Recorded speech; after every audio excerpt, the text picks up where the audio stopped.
Dear students, I am Ahmed Raza, Assistant Professor of Chemistry, PG and Research Department of Chemistry, C. Abdul Hakeem College.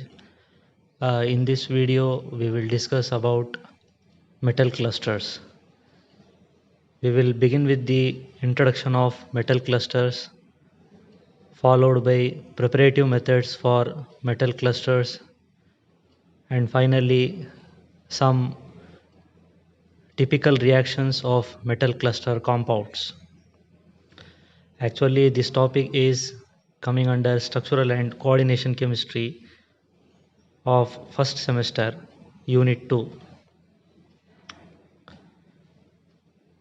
So, what are metal clusters?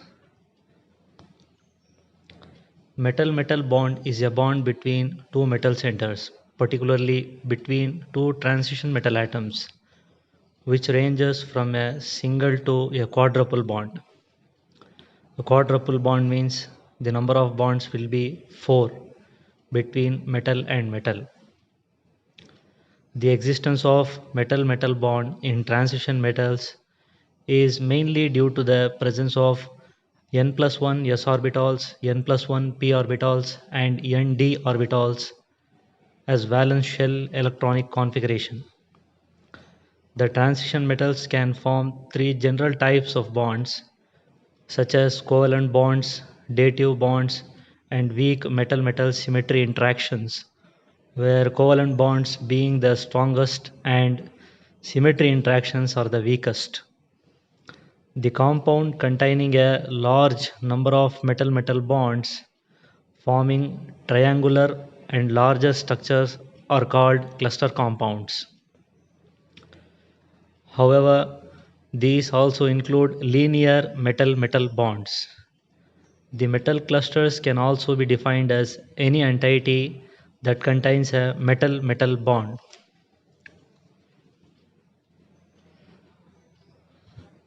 Therefore, any metal complex having a bond between two metal ions is called a metal clusters. Some examples are as follows.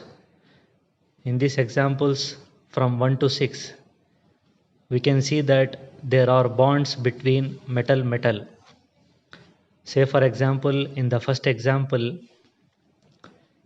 between rhenium and rhenium, there are 4 bonds, which is known as a quadruple bond. And in the second example, there are a lot of single bonds between molybdenum and molybdenum. And it is an example of a closed structure, ring structure or cage structure. The first example is linear and the second example is a cage structure. Similarly, many other representative examples are also given from 3 to 6, where there are different types of metals and different types of geometries are possible for metal cluster compounds.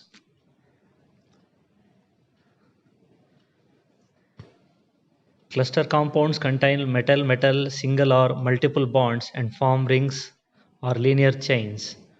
Apart from containing sigma and pi bonds, cluster complexes also display delta bonds. Say for example, in this first example of quadruple bond between rhenium and rhenium, there are 4 bonds, out of which one is a sigma bond, 2 are pi bonds and one is a delta bond. Now in this slide we are explaining what is a sigma bond, what is a pi bond and what is a delta bond. A sigma bond is nothing but the head-to-head overlap of orbitals. A pi bond is nothing but the sideways overlap of orbitals. A delta bond is nothing but the face-to-face interaction of orbitals. That is nothing but face-to-face interaction of orbitals leads to the formation of delta bonds. Cluster compounds are formed by almost all the metals. Metal clusters consisting of transition metals are known in large numbers. These metal-metal bonds containing complexes can be homonuclear, that is consisting of one type of metal atoms, and heteronuclear, which consist of two or more types of metal atoms. The next session is the general methods of preparation of metal cluster compounds. Initially, metal complex clusters were either obtained as side products in other reactions or by unplanned routes. Eventually, the efficient synthetic metal methodologies were developed to prepare a variety of cluster complexes containing various types of bonds. Later on, specific methods were also developed for the synthesis of heterometallic metal-metal bonds and to build up cluster complexes. Now, well-defined and highly efficient methods are known for synthesis of desirable metal-metal bond for specific applications. In this section, we will discuss the synthesis of cluster complexes by various methods such as pyrolysis of carbonyl clusters, nucleophilic attack on clusters, reductive elimination, and attack of metal precursors on multiple bond containing clusters. The first method is the pyrolysis of metal carbonyl complexes. This method is mainly applied to metal carbonyls where the lower carbonyl complexes are heated to expel few but not all carbon monoxide molecules. That is, there is a formation of fragments by expulsion of carbon monoxide ligand from the substrate, and the unsaturated fragments rearrange and react to form higher metal carbonyl complexes containing metal-metal bonds. The fragments combine to give case compounds or cluster compounds. For example, we have pentacarbonyl ruthenium. When we heat this, it can expel one carbon monoxide ligand and become RuCO4, that is tetracarbonyl ruthenium fragment. This tetracarbonyl ruthenium fragments can combine to form Ru3CO12, that is dodecacarbonyl triruthenium complex, which is nothing but a metal carbonyl complex. Also, it is a metal cluster because there is bonding between ruthenium and ruthenium. The next method is the nucleophilic attack of a metal carbonyl anion. A metal carbonyl anion such as pentacarbonyl manganese 1 anion can show a nucleophilic substitution reaction with bromopentacarbonyl rhenium 1, which possesses a replaceable bromide. The reaction results in the formation of a manganese rhenium covalent bond. This is a type of reaction which gives rise to heterometallic metal clusters because at the end the product contains a bond between manganese and rhenium, which are different metals. Here we have taken a carbonyl complex of manganese and carbonyl complex of rhenium. Because of the nucleophilic nature of manganese complex, it attacks the rhenium complex, and formation of covalent bond between manganese and rhenium gives rise to a cluster compound. Similar type of reaction is also demonstrated by taking carbonyl complex of ruthenium and adding it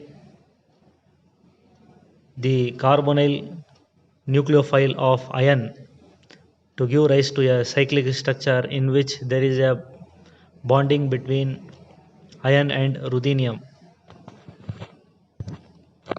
The third method for the synthesis of metal clusters is using bridging ligand.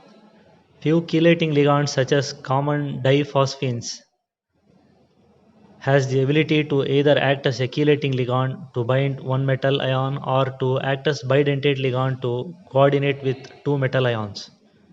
This is due to the geometric factors of the ligand, which allows different chelate ring sizes in the two cases. A large number of other chelating ligands display the ability to behave both as chelating ligand and bidentate ligand. This example demonstrates the use of bridging ligands, that is phosphine ligands, in the synthesis of metal clusters. By using sodium borohydride and hydrochloric acid, the starting substrate can be reduced to a metal cluster.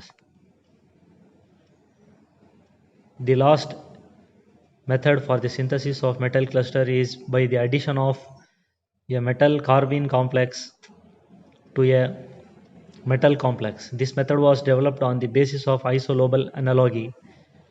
Isolobal analogy is nothing but two different molecules or fragments containing same number of lobes are said to be isolobal. These isolobal compounds can be used for the synthesis of metal clusters. The M double bond MC double bond, which is a metal carbene, is isolobal with a C double bond C. Hence, those metals that are able to form alkene complexes can also be expected to form complexes with metal carbenes. So here a tungsten compound and platinum compound are reacted, and which leads to a formation of metal cluster compound in which a platinum is inserted between two tungsten atoms, leading to a heterometallic nuclear cluster. The next session is the reactions of metal clusters.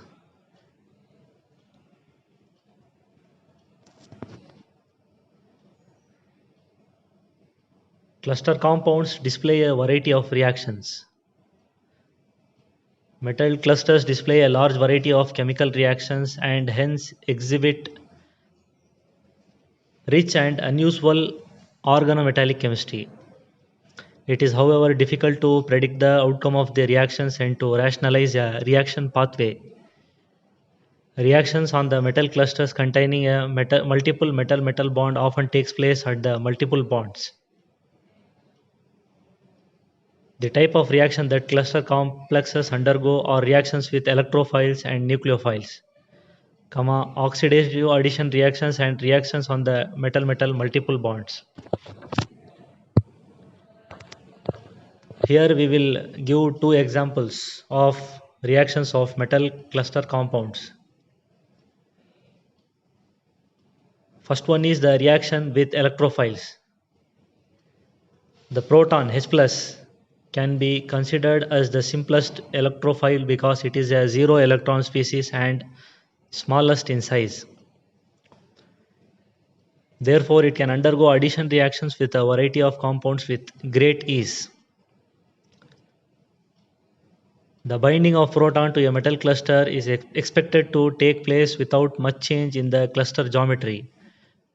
It can be easily inferred that the anionic clusters are preferentially easier to protonate, and these often result in the hydride complexes where a hydride is bridging two or more metal ions.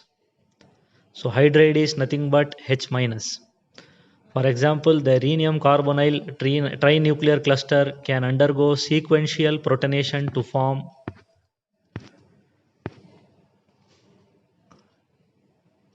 this is the example where the rhenium carbonyl trinuclear cluster can undergo sequential protonation to form a trihydride cluster where the parent structure of trinuclear cluster remained largely unchanged and the rhenium ion are bridged by three hydride bridges connecting two rhenium ions each. The next example for the reaction of metal clusters is a reaction with nucleophiles. Addition of nucleophiles adds two electrons to the metal cluster. Addition of two electrons to the metal cluster must either rearrange or lose a two electron ligand. On addition of a nucleophile, the unsaturated cluster of osmium compound doesn't lose a ligand, and hence one of the metal hydride metal bridges opens up and generates a vacant site. For example, carbonyl and triphenyl phosphine adds to give product of osmium metal cluster where one of the two metal hydride metal bridges opened up and the hydride became terminal. The osmium-osmium double bond turns into a osmium-osmium single bond, maintaining the applicability of the effective atomic number rule on the metal complex.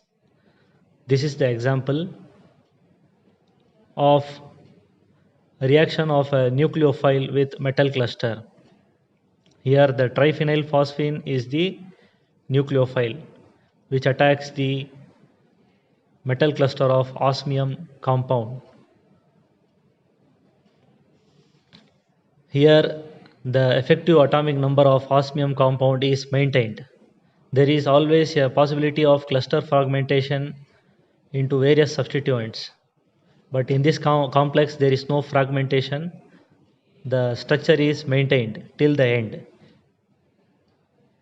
because of the expulsion of carbonyl ligand from the osmium complex. So in this video we have learned cluster compounds contain metal-metal single or metal multiple bonds and form rings or linear chains. Apart from containing sigma and pi bonds, cluster complexes also display delta bonds. There are three types of bonds: sigma bond, pi bond, and delta bonds present in the metal clusters. We also learned that cluster compounds are formed by almost all the metal atoms. Metal clusters consisting of transition metals are known in large numbers. These metal-metal bonds containing complexes can be homonuclear. That is, the metal cluster contains only one type of metal atoms, or the metal clusters can be heteronuclear, which consist of two or more types of metal atoms. We learned that cluster complexes can be synthesized by various methods such as pyrolysis of carbonyl clusters, nucleophilic attack on clusters, reductive elimination, and attack of metal precursors on metal multiple bond containing clusters. Cluster compounds display a variety of reactions. The products of these reactions are sometimes unexpected. The type of reactions that cluster complexes undergo are reactions with electrophiles and nucleophiles, oxidative addition reactions, and reactions on the metal-metal multiple bonds. So this is the end of the video. Thank you very much.